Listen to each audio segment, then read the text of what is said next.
have what's left of a water chestnut in my mouth, if you're wondering. A little house cleaning there.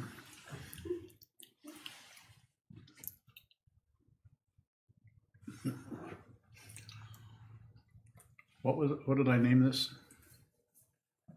I think it was Don't Quiet Your Mind. Yes, it was. Shh.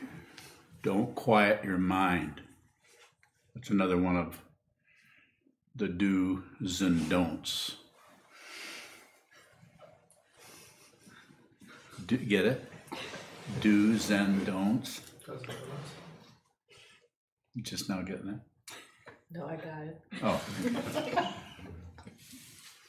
You had that kind of a blank look, but covering up the blank look with a smile look. Like, I'm waiting for it to come. Pretty soon it'll be there. I wonder if I could give a whole Dharma talk as a tranquilitist. Is that tranquilicist? Tranquilicist.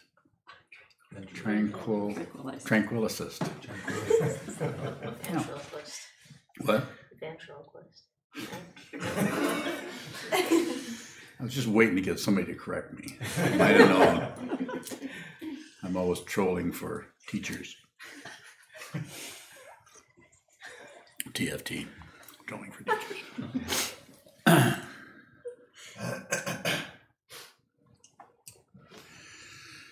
So,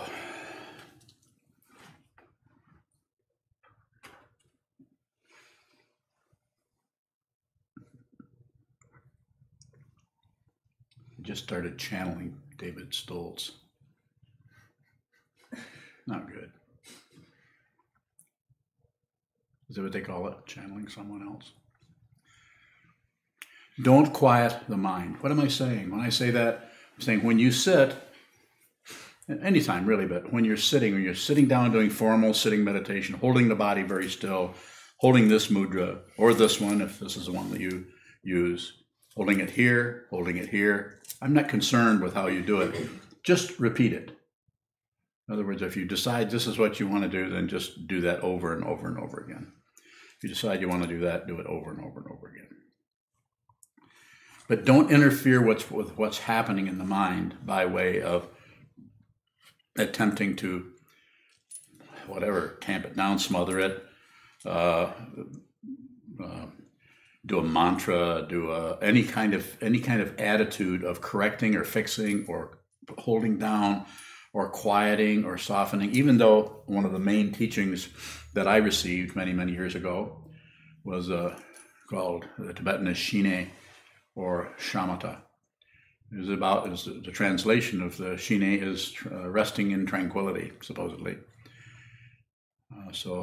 But that's not about quieting the mind to get to the tranquility. That's about just being with whatever's arising. This is shikantaza. This is a teaching of Zen.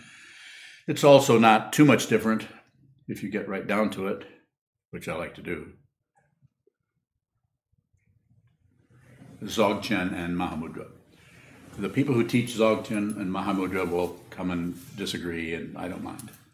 I won't argue. I will lose.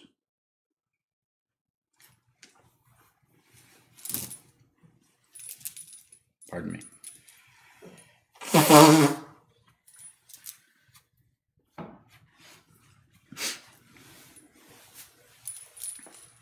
So the idea is, as you're sitting, you come and you sit down on the cushion, either in the morning or in the evening, whenever your sitting period is. If you sit here, then it's 3 times a day. If you sit at home, it might be every now and then. It could be anything.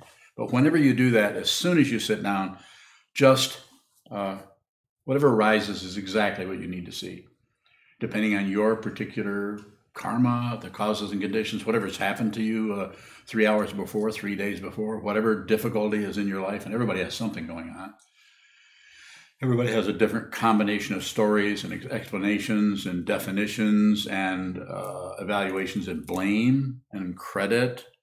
You know what I'm saying? And it's just a mess, usually. I mean, if it wasn't, you wouldn't be in here. You'd be somewhere else not having a mess. Pardon me again. So when I say don't quiet the mind, I'm saying don't interfere with the very thing, the very dynamic, the very composition of thoughts, memories, evaluations, pressure of whatever that you really need to use an obvious word, witness. You need to be with in order to understand the third of the three pure precepts. Be with all things is the way I like to say it, rather than save all beings. They both basically are talking about the same thing. It seems to be necessary to not kind of arbitrarily or have an idea about what is happening in your mind and try to squelch it or stop it or control it, because that's a very subtle form of spiritual materialism, which Trungpa Rinpoche talks about in his book, Cutting Through Spiritual Materialism. And we study here every Tuesday night as a group. And I've been studying that text since I first read it in 1973.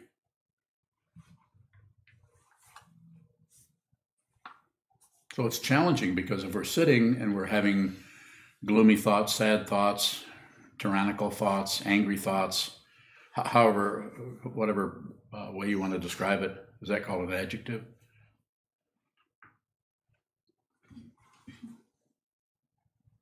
Yeah, okay. I was waiting. I couldn't find my English teacher. There he is. I do get parts of speech mixed up, and so I hesitate to say any of them because I don't want to embarrass myself. That's not a participle, that's a verb.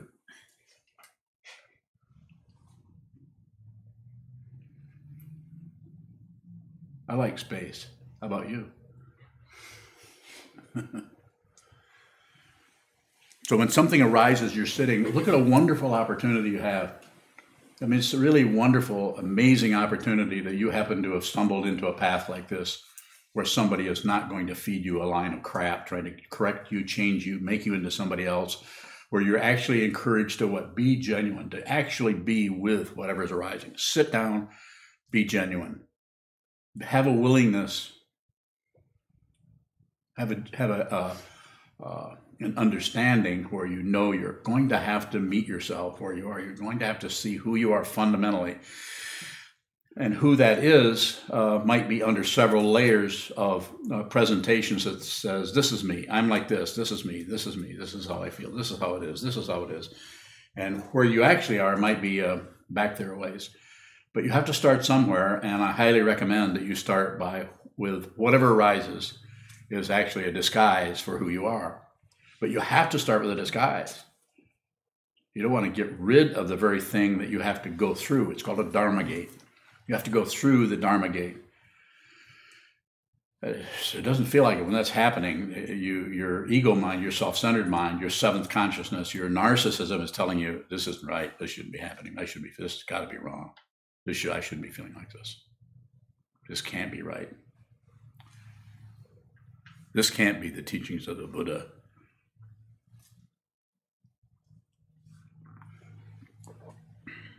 Maybe it's not. I don't know.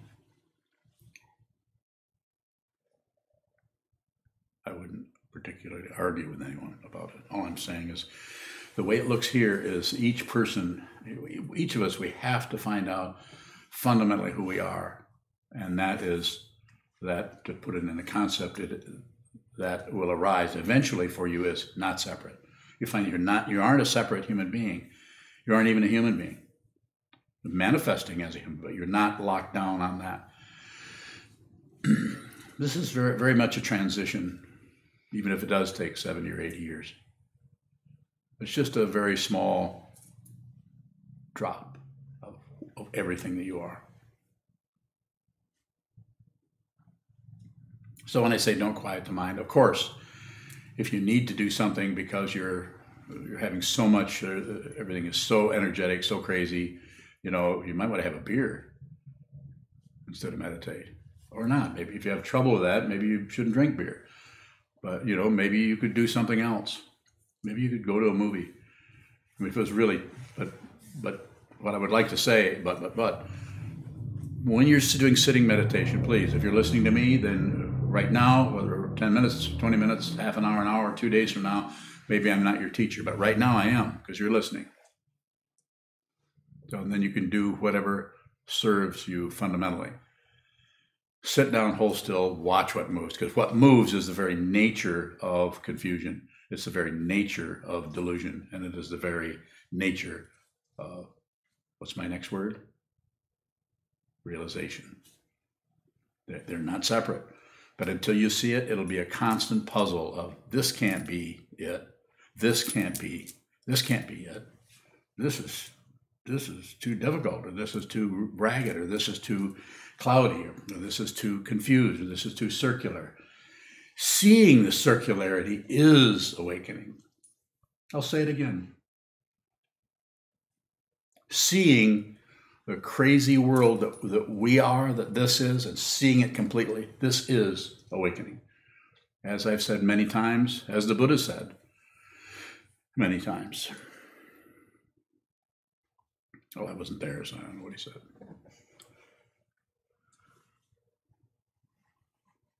But awakening isn't something separate from what this is. It's not separate. So therefore, to actually see the wildness, the craziness, the confusion, the suffering is the first noble truth.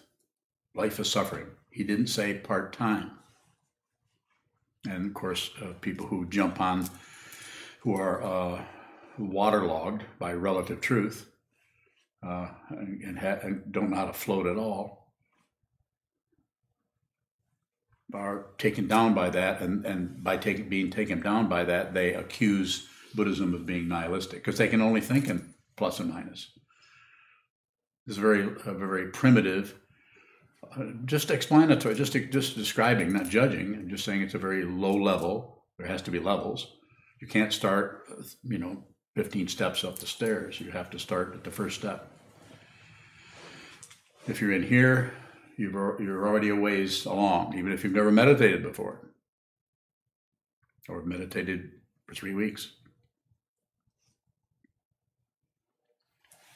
There are people who have meditated for 20 years and don't want to hear what I have to say. But they're not necessarily realized, nor are they not realized.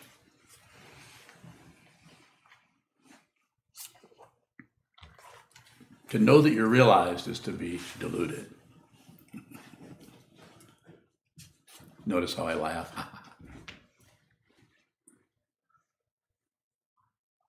And the key to that, if you want to understand it intellectually, is it's not two. So you have to go both directions at once. And that's difficult because concepts want you to it wants you to pick and choose. Is it or isn't it? Is it true or isn't it true? It's a trap. Don't calm the mind. Hold still. See who this is. See what this is. See what this is and see what that is. There's a so-called subject and a so-called object. See what this is, and you will see, if you continue, you don't give up, you will see that the subject and object are two names for the same thing. Perception only. That's the key to it, the actual perceiving itself. We get caught because there's a physical situation happen here that we are laminated to or bonded to, our consciousness is. Short period of time.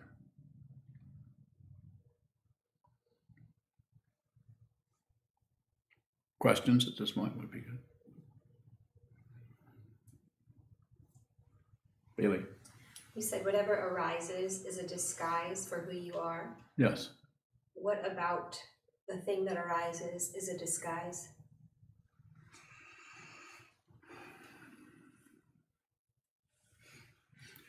I think it's a disguise in that we tend to, whatever arises, we tend to believe that, well, that's me.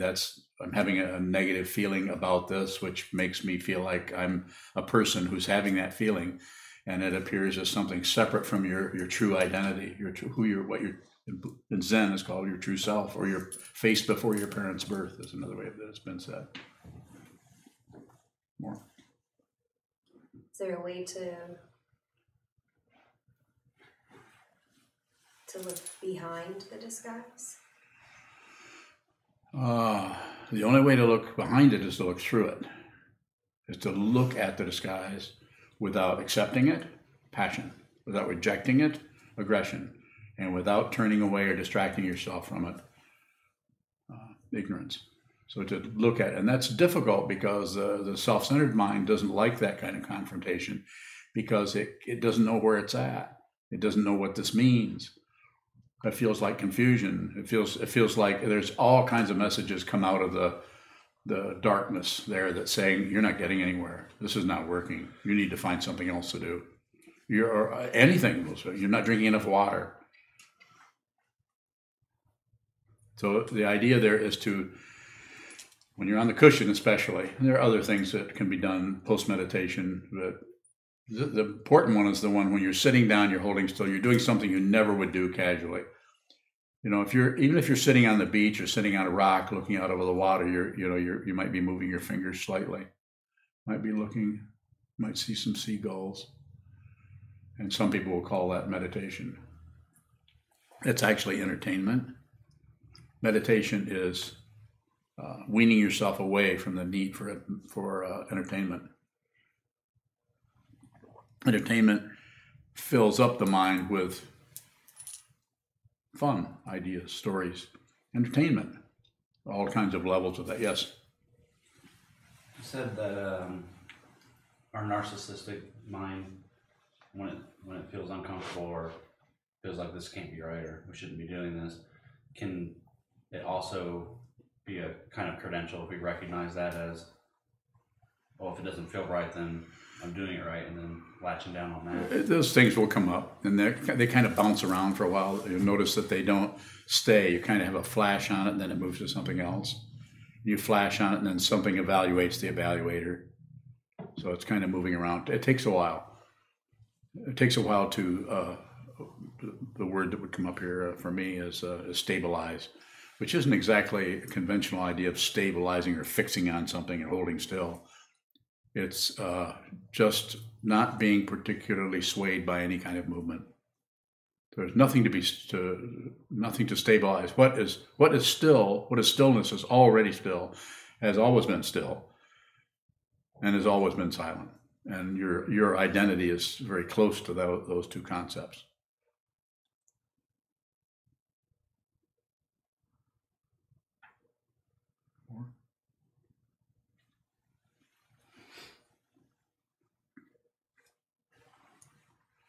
What differentiates the stillness from the quieting the mind? So thank you. So quieting the mind is a concept we're trying to live up to. We're trying to do something with what we call the mind to get it to shut up or quiet down or be still. So we might be doing any number of techniques. Just one of them is just following breath. When thinking arises, label thinking, return to the breath. I was trained that way many years ago, and I actually taught that for several decades to others because I didn't know what else to do. I didn't really understand what I was teaching. I was just doing as I was told.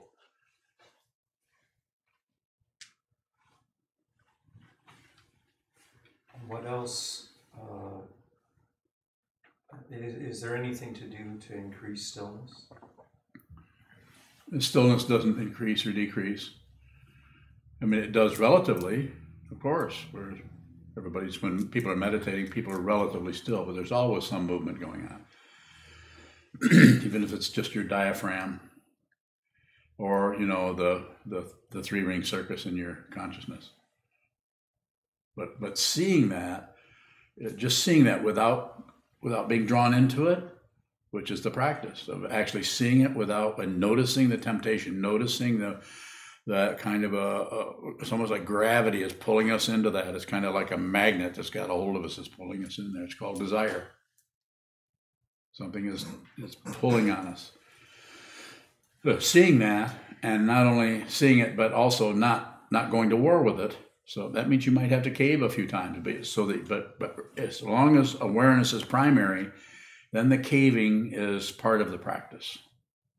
So this is why it's difficult, because it's as they say, a thin line between awareness and indulgence. takes a lot of time on the cushion to be able to see what that is. And when one sees what that is, there is no one. You will not be there to witness your own awakening. If you're there to witness it, you probably have some work to do. You can't witness no separation. You can only not be separate.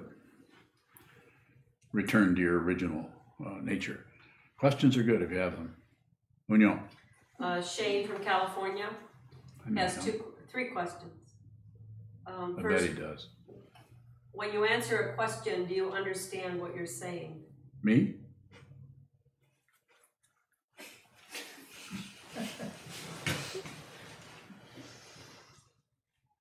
Yes and no.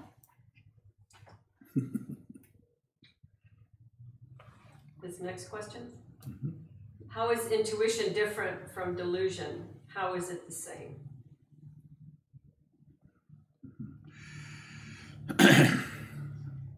Both of these are concepts that point to certain ways that a mind is considered or appearance is considered. Delusion is seeing the confusion. If someone is deluded, they don't necessarily know it. They think that what's happening is the truth. And so delusion is, it eventually clarifies because you see it so clearly that it gets its fuel from its own, eating its own tail. So it eventually clarifies itself. What was the other part of the question? The other word? Intuition. So delusion is something that is just part of everything. And intuition as a conceptual pointer is pointing to the way we apprehend or apperceive situations without knowing exactly what they are. So it's like insight, intuition. Basically, that's what we're doing when we're doing a book study or when we're doing this. We're basically working with our intellect or our conceptual mind. But when we're studying books, studying concepts, mainly, I mean, awareness is there, but where the awareness is strengthened or sharpened is on the cushion. And how does that feel? Not very good. If it feels like a waste of time, you're probably doing it right. Imagine how, use the metaphor of a knife. Is a really happy knife, loves to chop vegetables. Chop, chop, chop, chop. Onions, I love onions. Chop, chop, chop, chop, chop. Eventually this knife gets dull. Metaphors are imperfect, so I'll start out with my excuses. But when that knife gets to the sharpening stone, it's just work, and it's not entertaining, it's not fun for the knife. And that's kind of how it feels when you're sitting. You're just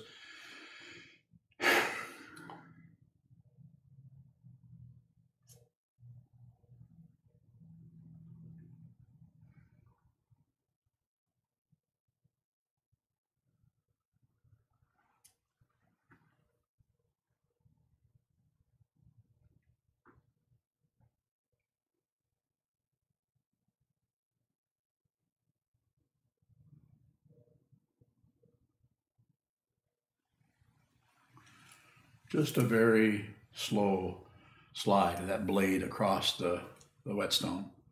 Just sharpen that blade over, that's just like the breath. You don't have to watch the breath. Breath will do just fine without you observing it. But just a slow movement of that sharpening, so that you're just watching thoughts come and go, come and go, come and go. And then intuition might be something that might arise, might have a content about some particular thing. It might be really, really deep intuition, which is seeing that there's no solid self here. And that's not particularly something to jump up and down about, although people have done that, probably hurt themselves.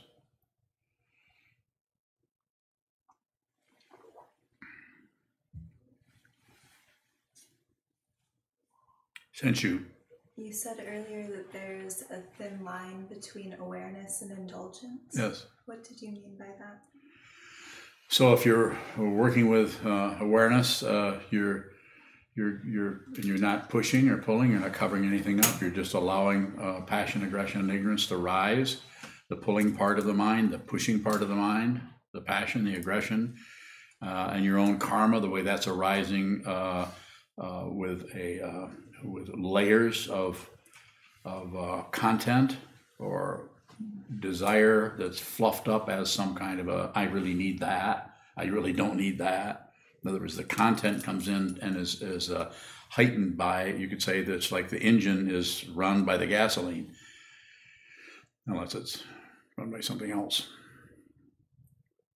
So the awareness part is just hold your seat. Just hold your seat. Watch what happens and notice that whether you're on the cushion, whether it's a meditation or post-meditation, notice the way, and it's easy to do here. When you get up off the cushion, then you get tied up, with all of the hooks and buttons and levers and magnetism of this complicated world we live in. You know, you talk to somebody and their energy and your energy, and since you're not clear about who you are, then when you get with somebody who is clear about who they are but is deluded, then this person has a lot of power to manifest as a separate person who can hook you into thinking you're separate. It's called warfare, or it's called join my team and we'll go rob a bank. So we get seduced into that. By working with awareness, we start to see that we're really, really susceptible to our passion, aggression, and ignorance, our stories, all of that. We're so susceptible to it. So sometimes through sitting practice of meditation, one might find that instead of getting more mellow and more relaxed and more agreeable, one might get more cranky and more difficult, because part of that process is not an excuse to get cranky, but part of the process of sitting meditation and awareness practice, in order to actually get to know yourself better, some of that stuff's going to have to come to the surface probably. But we're not talking about Arthur Janoff's primal therapy or Center for Feeling Therapy or any of those other ones where people scream and express themselves, because that's what's wrong. They don't express themselves. That's a misunderstanding of what's happening. So you could actually be with your grasping, your rejecting, your passion, your aggression, and your ignorance just through awareness practice. Difficult, and it's difficult because if you're doing that just with awareness, you don't have any kind of artificial boundaries that you can set up. So it's difficult. One of the boundaries we have here that helps is the form we do of the sutras. So I would say if you do these forms and you enjoy it or you're entertained by it, then you have a ways to go. At some point, you'll get really irritated with the forms. The better you get at it, the more irritated you get, because you can't really repeat them. If you think you're repeating the form, then you need to look closer. Yes. Would it be helpful to quiet the mind in order to help us function, like outside of meditation? Would you do that? Some, but usually people are trying to do that. So that's what the topic is about. A little bit, of course. Sit down. I even say if you're really having a hard time, rather than meditate and do that, go listen to some music. You get up off the cushion and go sit in a what do they call it, lazy boy, or go sit in one of those big marshmallow chairs. What do they call those? Marshmallow chairs. Sit in one of those. Turn on some whatever music you like. Or read or go for a walk or something, and actually deliberately do it so you're not confusing it with meditation practice. Meditation practice is about seeing clearly, not about changing the mind so it's more comfortable. More?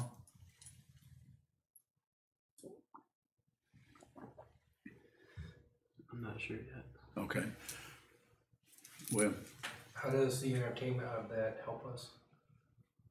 how does the entertainment? Of listening to music, reading a book.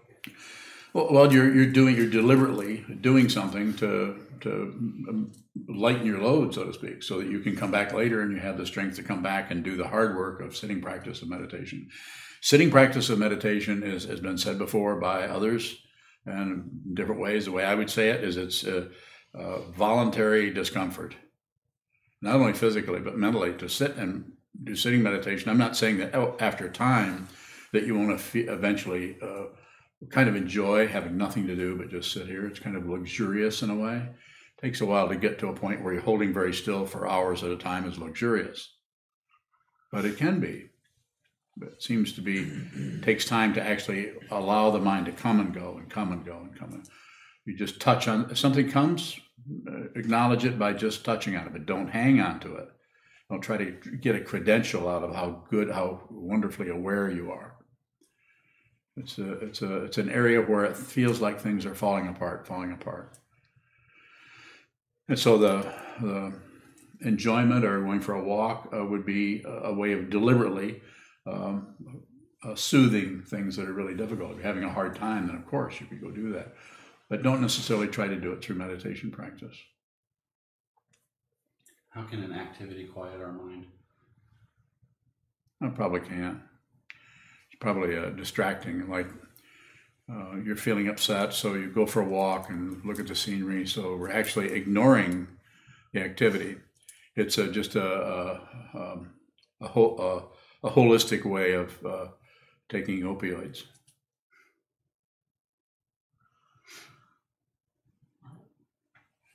Holistic opioids. I think I just invented something. Not good? Okay, you heard what he said. Not good. Don't like it. Don't buy that. Don't go there. It doesn't cost anything either. You can go out and go for a walk. Ask Senshu. Senshu walks a lot, don't you? Are you addicted to it?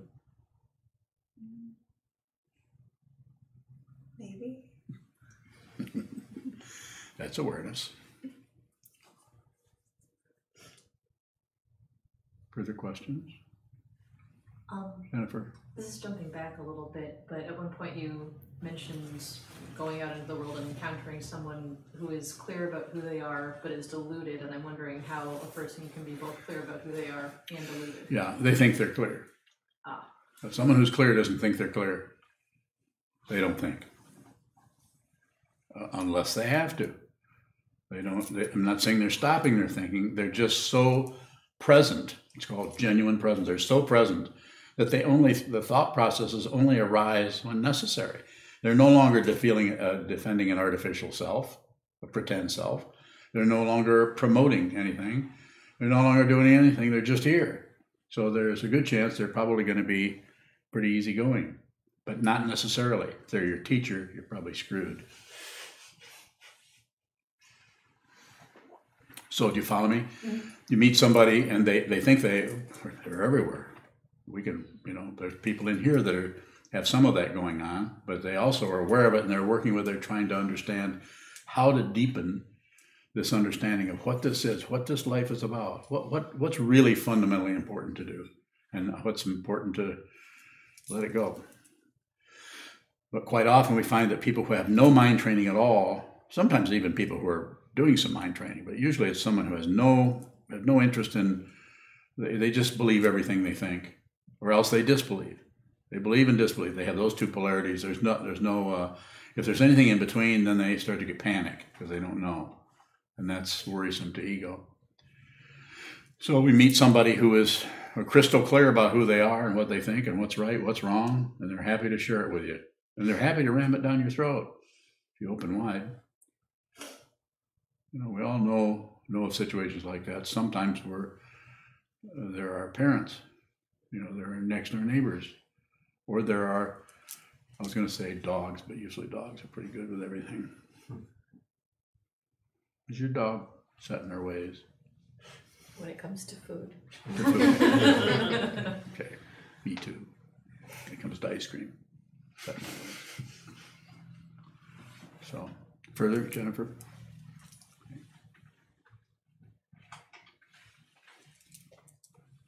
Back to when you said it's a fine line between indulgence and awareness. Mm-hmm. Can you talk about strengthen the awareness? Could we be strengthening indulgence?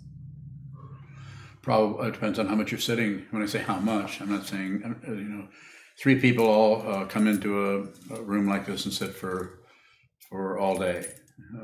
Everyone's going to be working in a different level with their life, with how they were raised, all the causes and conditions that are that come up together in someone's life as and work as identity and ideas, opinions, concepts, just all the that whole thing. So maybe that could happen in some ways. But if the person's intention is to awaken, is to see the truth, I mean, you can ask yourself, why am I doing this? I want to know what's true myself. I don't want to listen to that guy, this guy, any more than I have to. But until I can do this myself, I'll get some help. So I don't answer to anyone when I'm saying that's not a bragging point. I'm just saying I don't.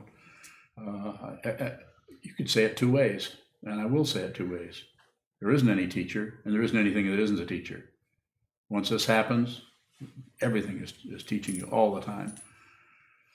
So if you have to sit here and watch this in order to really, really become a student. And if you're really, really a student,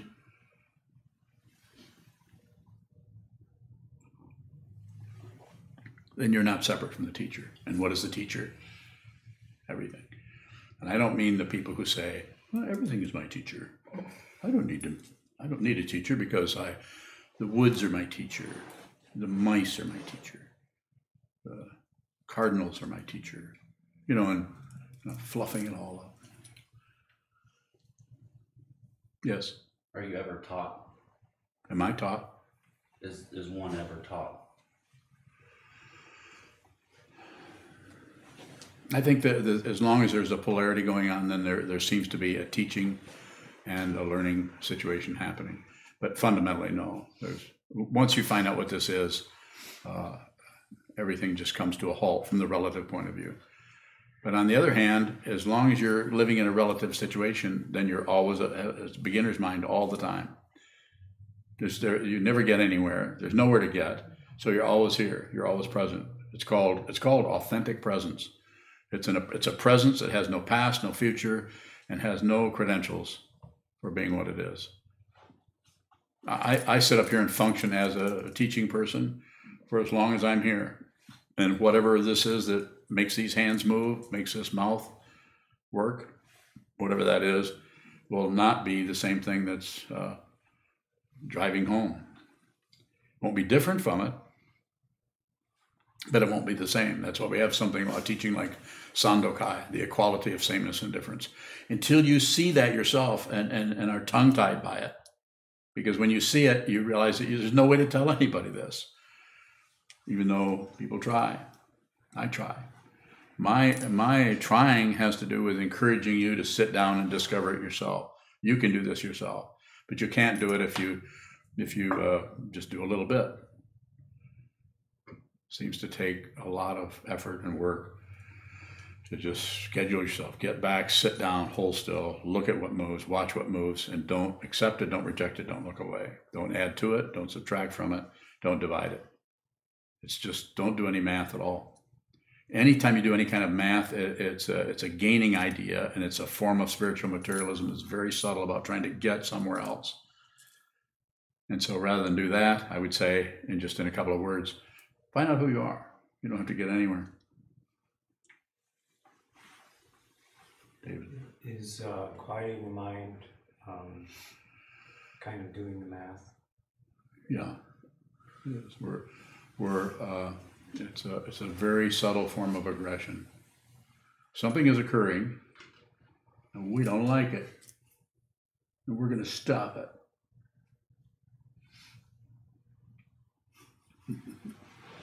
It's it's there. You can feel it if you're sitting and your mind is really busy. You just want to just stop that. Stop doing that. You don't like what comes up, and it might be just the motion of the mind. It might be the content. If you're sitting and you see yourself stabbing the president, and I'm not saying we would do that. Of course not. But if you see, I'm just using that as a humor? I guess it's still humor. I would never do such a thing, of course. But we still have things that come and go like that. The way I like to talk about it, I'm using my hands here because it's like that. If those kind of thoughts, those wrinkly thoughts that seem like you don't know where they came from because you didn't think it up. It just somehow found a crack in the ceiling, and it went, aha, he's in there. kind of a story, and then suddenly you're swamped by this other thought pattern that who knows where that came from. I don't even care. But if that thought pattern can find a self, someone who is operating out of fear and has a death hold on identity of me and my stuff, and I'm not going to do that, and I'm not going to go there, and I'm not going to think that, and I'm not going to, and is always at war with everything on some subtle level, then you're probably going to lose.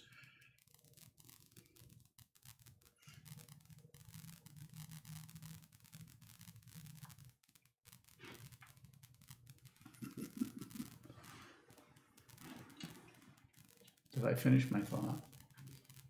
Or did you?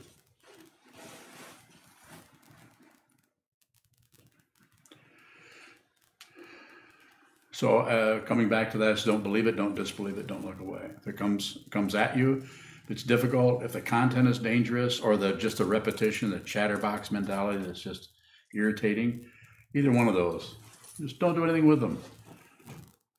Open the door. Everything's a Dharma gate. Welcome everything. Thank you very much. I have no complaints whatsoever. Try to develop, you could say, post-meditation, an attitude of just let things come towards you. If they get dangerous, lose the war.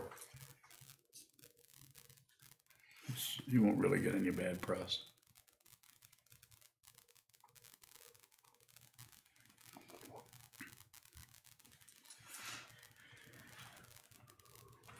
Is losing the war kind of quieting the mind in the, like in daily life, not on the cushion?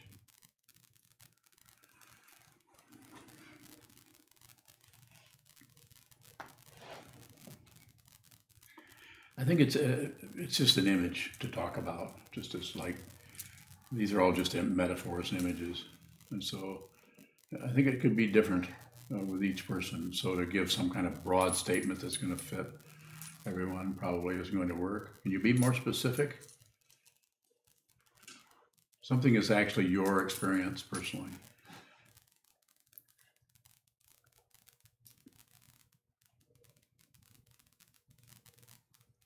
Nothing is coming. Okay. Thank you. Any other questions?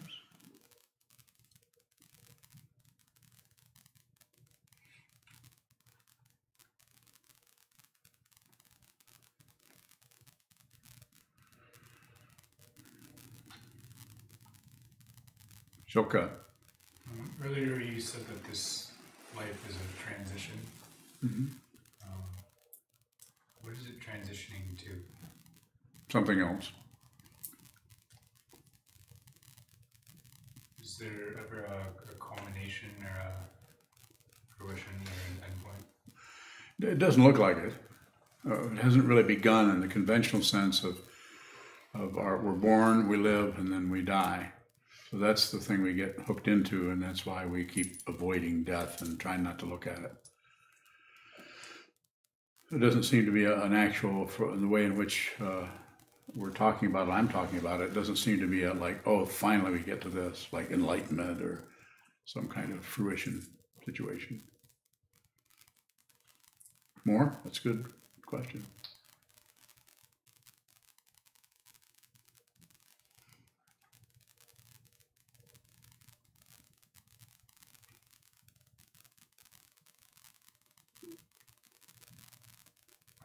How can we go deeper into that? Sit a lot. That's why we have 6.5 hours of scheduled sitting meditation here. And that's why we do it 5 days a week, 6 days a week. And why my son said I'm being too hard on everybody. Everybody's going to get burned out.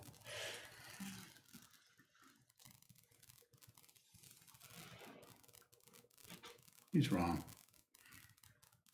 He's not watching because he doesn't watch my videos. Anything else?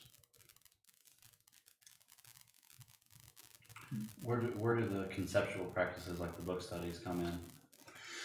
I think that a way of talking about it, and there might be other ways of doing this, but it's the ego mind, the self-centered mind, is always ratcheting up all kinds of thoughts and ideas and convictions and, analyses of things based on everything you hear all over the place. It's just the world is full of it. That's why I encourage people to watch the news. Watch it. Don't agree. Don't disagree. Watch Fox News, but don't disagree, and don't agree. Watch Democracy Now! Or Free Speech TV or Link TV. Don't agree. Don't disagree. And notice how some things you can't help but disagree with. And notice the tension in that situation. It's always about awareness. It's never about accomplishing anything. There's only one thing happening, and even that's suspect. More? I didn't even answer your question, so you should have more. You said something earlier along the lines where the book studies are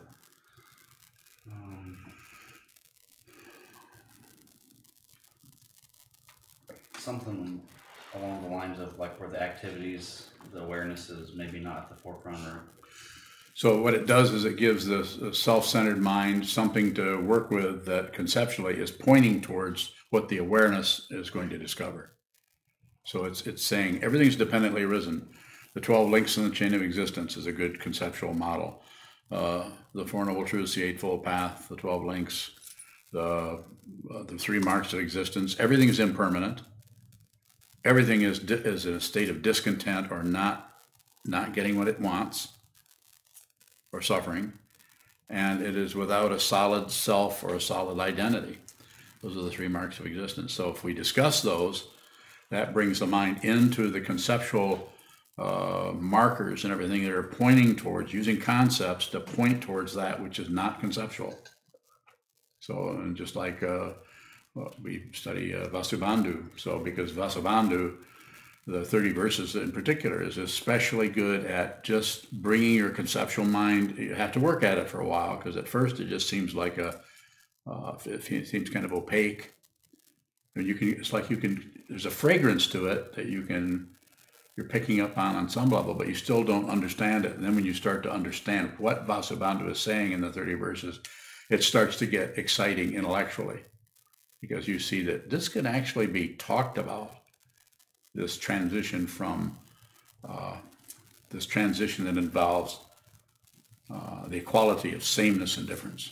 You can actually talk about that in such a way that it really points towards transcendence.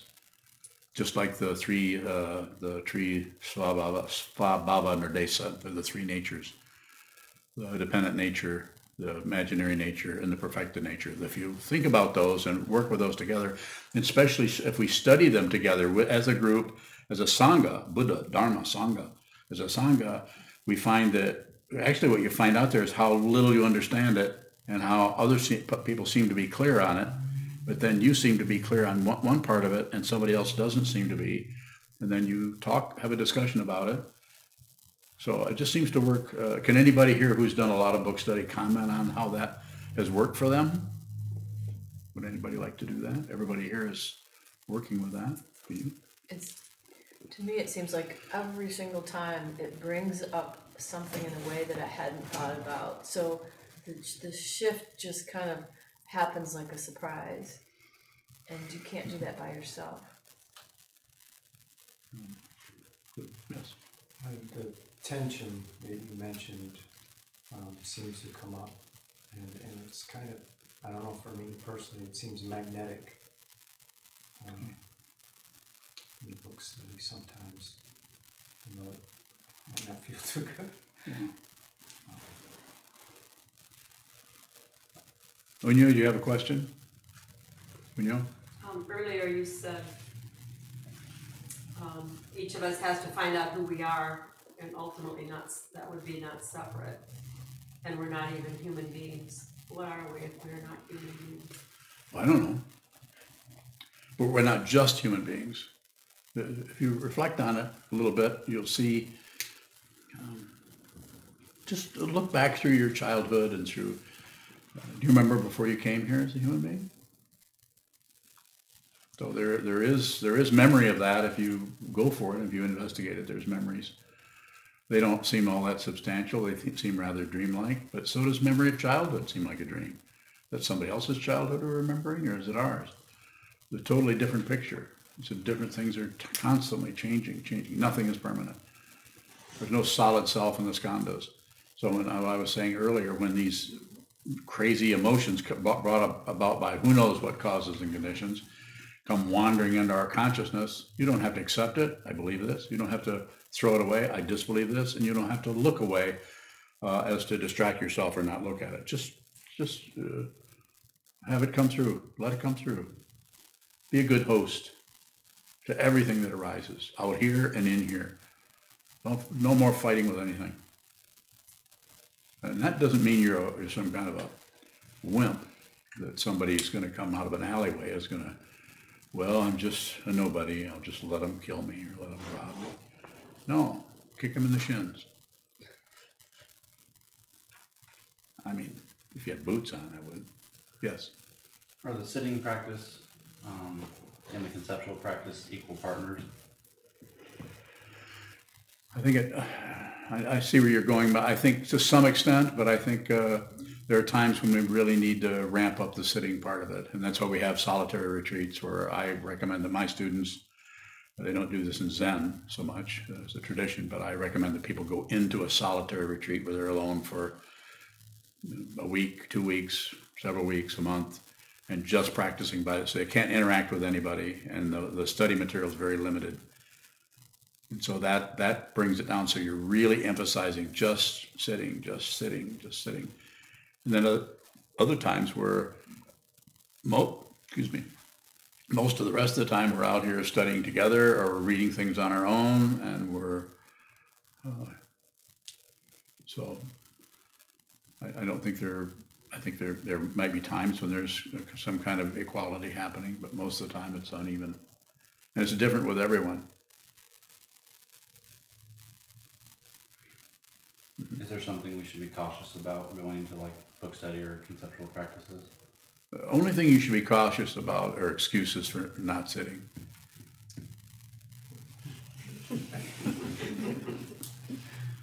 That's always tricky. I don't really need to sit. I really sat. I've sat 3 times this week. Isn't that enough? That should be enough. My back hurts. My neck hurts. My nostrils are getting too big. I mean, that's a sure sign that you're following your in-breath too much.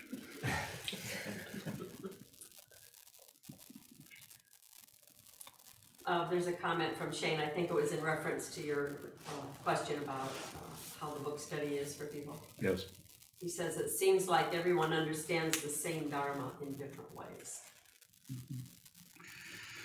Yeah, it's a very much a community. You actually realize that everybody's working on this material, and it has an interesting kind of I don't know if you call it a validation or something about working on this with other people and seeing the way they approach certain dharmic concepts and ideas, and the way your own idea about changes as you study the same material over and over and over. We don't just read through something one time, as you've noticed. We go through it. I think we're on our 3rd time in the Lankavatara Sutra. And it takes us a year to get through the text, so we do it very slowly. And Bailey, do you have a question? Did it go away? Where'd it go? Question graveyard.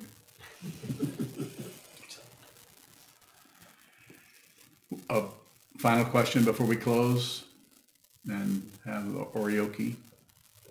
Yeah. Very good. Thank you so much. Thank you.